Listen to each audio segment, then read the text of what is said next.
ലോകം ഈസ്റ്ററിനായി ഒരുങ്ങുമ്പോൾ പരമ്പരാഗത ആചാരങ്ങളെ ചേർത്ത് പിടിക്കുകയാണ് ബോസ്നിയയിലെ ഒരു ജനസമൂഹം. മിനിയേച്ചർ കുതിരലാടങ്ങൾ ചേർത്ത് പിടിപ്പിച്ച മുട്ടകളാണ് ക്രസോവ എന്ന ചെറുപട്ടണത്തിലെ ഈസ്റ്റർ എഗ് ആഘോഷങ്ങളുടെ പ്രത്യേകത.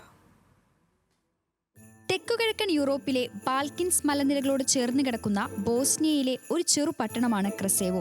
സവിശേഷമായ ഒരു ഈസ്റ്റർ പാരമ്പര്യം തലമുറകളായി കൈമാറി വരുന്ന ഒരു ജനസമൂഹത്തെ ഇവിടെ കാണാം. പരമ്പരാഗതമായി കൊല്ലപ്പണിക്കാരായ ഇവർ ചെറുകുതിരലാടങ്ങൾ മുട്ടയോട് ചേർത്താണ് ഈസ്റ്റർ മുട്ടകൾ ഉണ്ടാക്കുന്നത്. എഗ് ഷൂയിങ് എന്നാണ് ഈ പാരമ്പര്യത്തെ നാട്ടുകാർ വിളിക്കുന്നത്. മുട്ടത്തോടിൽ കുതിരലാടങ്ങൾ ഘടിപ്പിച്ച് അലങ്കാര പണികൾ നടത്തുന്നു ഇവർ. അസാമാന്യമായ ഏകാഗ്രത ആവശ്യമായ സങ്കീർണമായ കരകൗശലമാണിത്. ഇതിലേർപ്പെടുന്ന ഓരോരുത്തരും അവരുടെ പൂർവികരിൽ നിന്നാണ് ഈ വിരുത് പഠിച്ചെടുത്തത്. ക്രസേവോയുടെ ചരിത്രത്തിൽ ഈ പാരമ്പര്യത്തിന് ആഴത്തിലുള്ള വേരുകളുണ്ട്. നൂറ്റാണ്ടുകൾക്ക് മുൻപ് ബോസ്നിയയിലും ക്രസോവയിലും ഖനനം ആരംഭിച്ച കാലത്ത് കൊല്ലപ്പണിക്കാരായി കുടുംബ ബിസിനസ് ആരംഭിച്ചവരാണ് തങ്ങളുടെ വൈദഗ്ധ്യം പ്രകടിപ്പിക്കുന്ന എഗ് ഷൂയിങ് എന്ന പാരമ്പര്യം കാത്തുസൂക്ഷിക്കുന്നത്. International desk, news Malayalam.